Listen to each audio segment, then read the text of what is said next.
Are you ready to perform at your highest potential? Welcome to the Performance Matters podcast from GP Strategies, your talent transformation partner. In each episode, we'll interview industry experts and explore best practices and innovative insights to help your organization improve performance. Welcome to the Performance Matters podcast. I'm your host, Michael Teal. Today, we're shining a light on aspiring leaders with our special guest, Nic Girvan, Director of GP Strategies, Leadership and DEI Practice.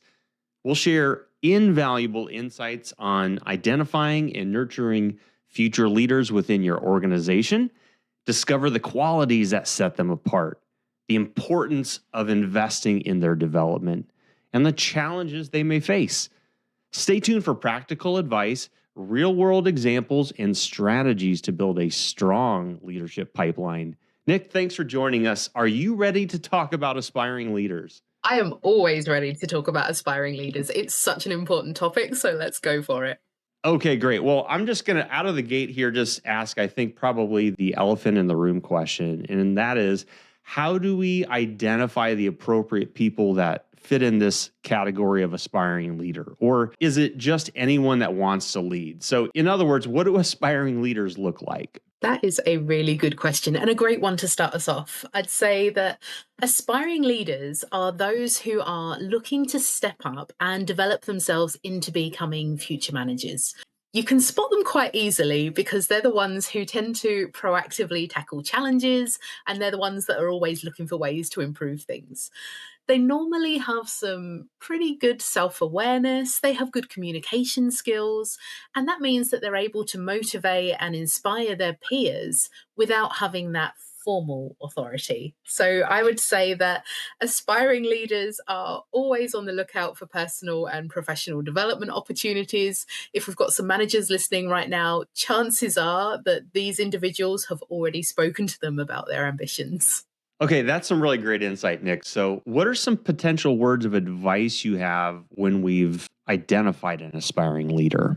Okay, so what I would say is that when you've got somebody who's really great in their role and has this real positive desire to grow, it's really natural to want to promote these individuals. We've got somebody who's keen, who's high performing in their current role. Although this is great, I'd say it does come with a slight word of warning because in our excitement, sometimes we forget to look at this aspiring leader and question whether they actually have the skills to lead.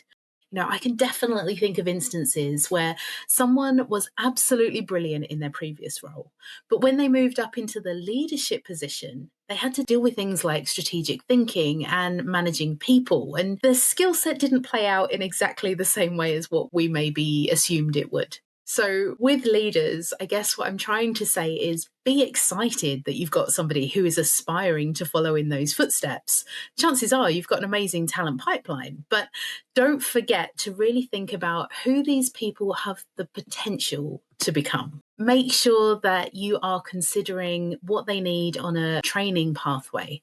Think about the support that they would need before you put them in charge of a team, because it's so important that we help them peek behind the curtain and truly understand what it means to lead people rather than just leading themselves. Okay, so I don't know if it's from a dollars and cents perspective, but why do you think it's important for organizations to invest in developing future leaders?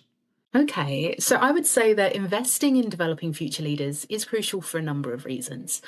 First off, it keeps the company dynamic. It means that you're ready to tackle these new challenges, new client groups, new generational expectations. Without that fresh leadership, you do risk things becoming a little stagnant, and it does mean that maybe your practices could go out of date.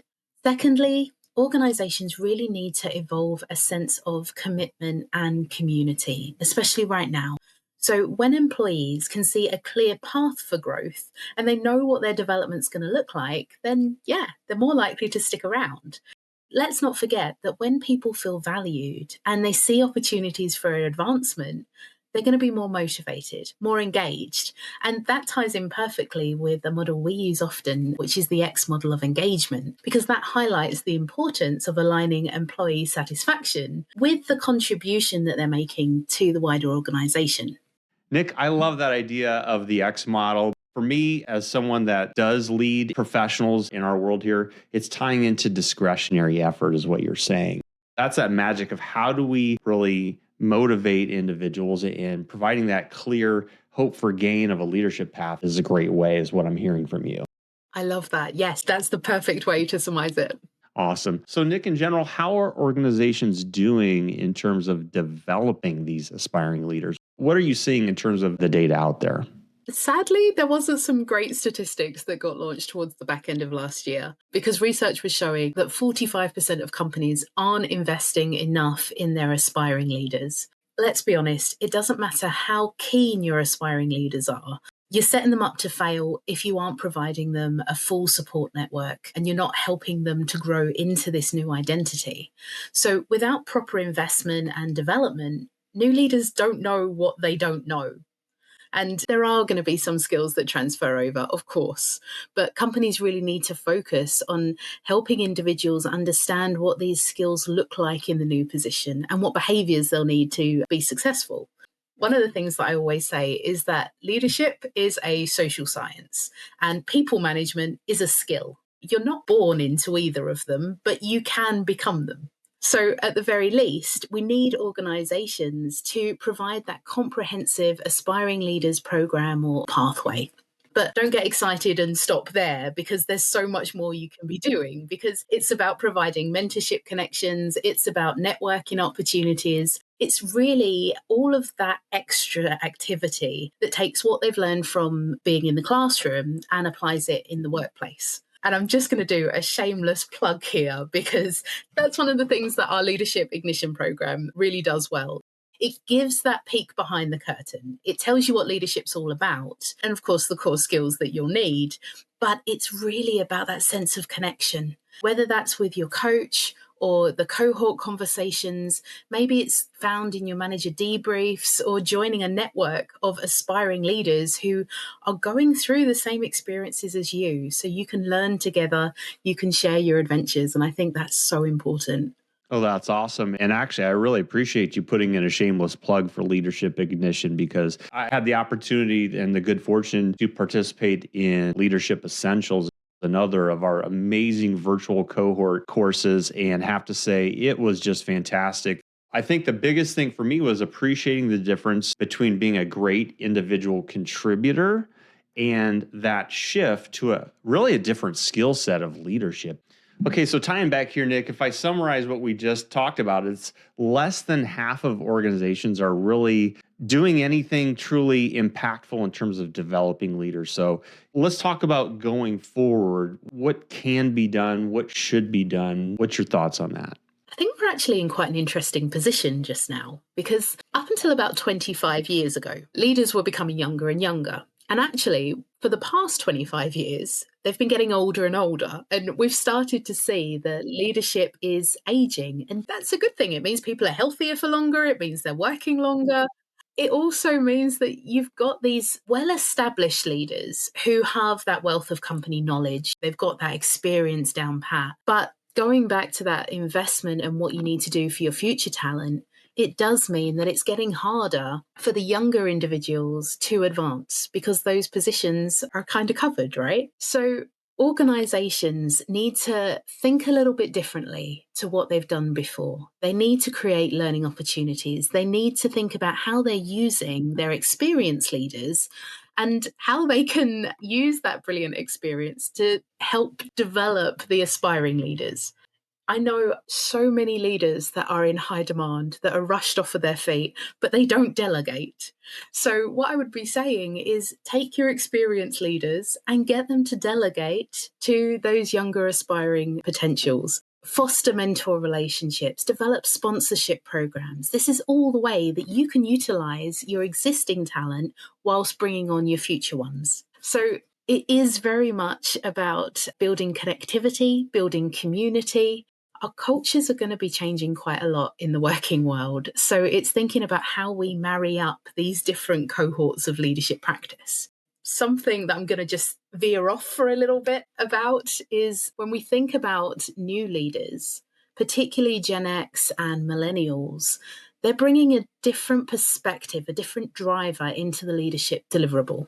they prioritize things like authenticity and well-being and belonging, and they're more likely to challenge the status quo rather than just conform to practices that they don't believe in.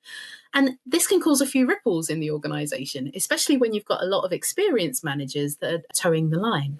So, as organizations are developing their leaders, they need to think about how they're building their training programs.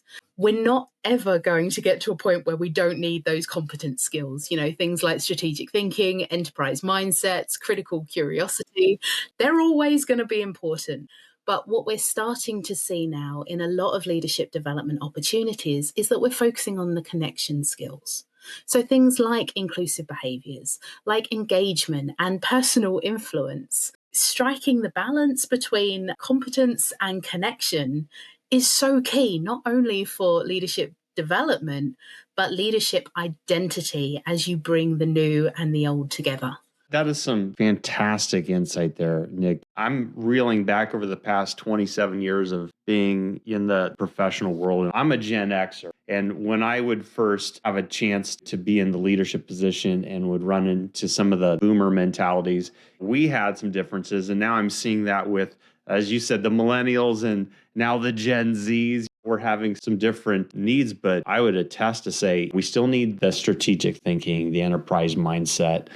I'm going to pivot this though, because I know we talked about this a little bit in our past episodes. So if you're liking what you're hearing, scroll back through the Performance Matters podcast episode list and look back about 3 or 4 episodes, and you'll hear a fantastic one from Nic Girvan. So a little plug for the podcast there, but my question today is thinking about us on the other side of the pond here. How will the executive order on the withdrawal of DEI initiatives affect companies' leadership pipelines from your perspective? When we look at what was a DEI initiative, it involved things like mentorship and training, and it was really about supporting folks build their skills and their confidence that they need to lead.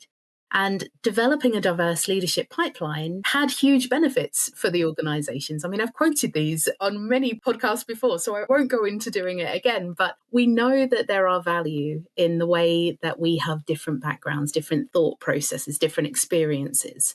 But with the turn against those kinds of initiatives just now, it does mean that some organizations will be willing to sacrifice those wins and will provide fewer opportunities for people from underrepresented groups because they're going to move back into what they know and what they feel comfortable with. What I will say is that current leaders, so people already in the position, you need to be the bridge between doing things right and doing the right thing. And that will mean, on occasion, really stepping up and saying, actually, I've got some amazing talent over here, and they're not even on the radar. I mentioned in our last podcast, if the organization has closed the door, be the window opener. It's still very much the same thing, especially now that we've got formal programs being withdrawn.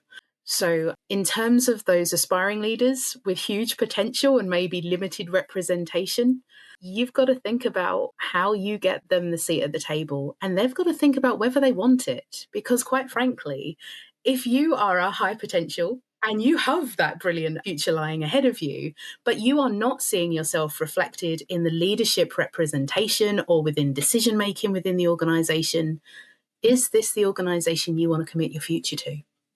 That's a really tough way to think, but it's the way that a lot of our future leaders are going to start weighing things up. So, on a similar note, the pace of change in business has reached unprecedented levels, driven by, you name it, geopolitical uncertainty, technological disruptions like AI, shifting markets, and a rapidly evolving workforce. So, my question to that lead up is this: how can aspiring leaders step up during such uncertain times? The truth is that all of us leaders are finding ourselves in an era of reinvention. What I will say is there are going to be new generations of leaders who are capable of navigating complex challenges and driving transformation because they've come up during this time. I'm going to flip it on its head maybe a little bit and say that aspiring leaders may even be better placed in this evolution than what we are, because they've already made the decision to evolve. They've already committed to development and change and growth. And future leaders, they aren't going to be just defined by their titles. It's going to be that they stand out because they adapt, they learn from their mistakes, they create environments of openness and authenticity. And that's quite exciting because they are going to be adapting to these new situations, and they're going to help people do it in the same way because they're going to be following suit. So I would say many of us existing leaders may shun mistake making, but aspiring leaders need to embrace it as their superpower, because even though they may be uncomfortable, their lessons can encourage career growth. They can foster this culture of transparency and authenticity and help that conversation say, do you know what? I don't have all the answers right now, but this is where I see us going. So, new leaders, I would say, in terms of stepping up during uncertain times, don't be afraid to make mistakes. Don't be afraid to fail. And when you do make mistakes, own it, learn from it, unpack it, and understand how that's going to help you in the future. So, Nic, you've been very generous with your time here. But before we close, for our listeners who are considering stepping up into leadership, they've identified themselves as an aspiring leader. What advice would you like to give? You mean apart from encouraging their organization to enroll them on our Leadership Ignition experience? Yes, obviously, that's a no-brainer. What would be some words from the heart from you? Because I know you're a director, you are a leader. Think back, if you had a chance to call back to yourself 15 years ago, what would you say? I would say find your comfort in not having all of the answers, but have the curiosity to seek them out. One of the most brilliant things I heard when I stepped up into my first leadership role was a quote from Sarah Blakely. And it was along the lines of, don't be intimidated by what you don't know, because that can be your greatest strength to do things differently. And when people are developing their leadership skills, they think about things like emotional intelligence. They think about executive presence, communication, and those are all really important, don't get me wrong. But I love the idea of aspiring leaders focusing on creative thinking. When you're a creative person, you find ways to figure things out. It's all about, I don't have the answer just now, so what am I going to do to own that discovery? And what I tend to say is, rather than being an I don't know person, be a how can I person, because that's when things get exciting. That's when you open new conversations. That's when you bounce back, and that's where you try new things. So definitely keep Sarah's quote in mind. See your lack of knowledge as something that can be quite exciting and incredibly powerful. Go out there, embrace that win or lose approach, get a mentor that will help you unpack it, but don't be afraid of it. Those are amazing words. If I could go back and talk to myself 20 years ago, I would be very fortunate to receive those kind of words from you. So, Nic, as always, it's a pleasure. Thank you so much for lending some of your amazing wisdom and insight to the Performance Matters podcast. Thank you for having me, Mike. This has been great as always. The Performance Matters podcast is brought to you by GP Strategies. Together, we can create a world where business excellence makes possibilities achievable. You can subscribe to the show anywhere you get podcasts or listen on our website at gpstrategies.com.